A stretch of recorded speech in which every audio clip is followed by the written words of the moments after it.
Bienvenue dans le RPG Awake de Contact Senil. Donc, une anecdote d'une bonne partie de jeu de rôle. En fait, en 29 ans de session, à 3 ou 4 sessions par semaine, des anecdotes de jeu de rôle, c'est souvent un sujet qui nous tient réveillés longtemps sur le bord du feu en juin. Là.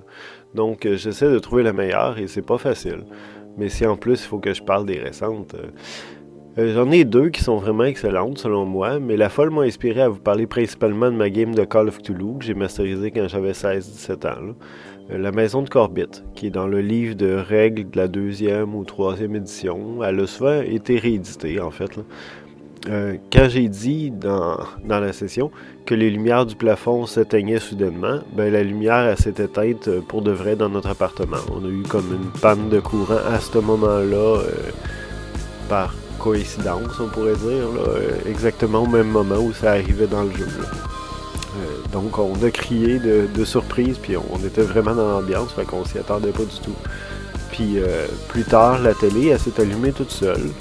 Tu sais, la lumière était revenue, mais soudainement, elle s'est allumée toute seule. Elle a griché un peu, puis elle s'est éteinte. On a vérifié, puis elle n'était pas branchée.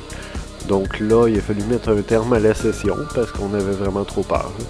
On était ados, on était facilement impressionnés, donc je peux dire sans trop me tromper que c'est la fois où j'ai eu le plus peur dans ma vie. Là. Pour faire un lien avec d'autres vidéos, je dirais qu'on a fait un transfert émotif, un bleed très fort. Tout le monde était effrayé, le joueur, le gardien, les personnages, même le fantôme avait peur, puis Cthulhu il restait caché. C'est possible qu'un de nos amis ait joué un tour en se cachant pour mettre cette ambiance-là, mais dans ce cas-là, c'est un chef-d'œuvre.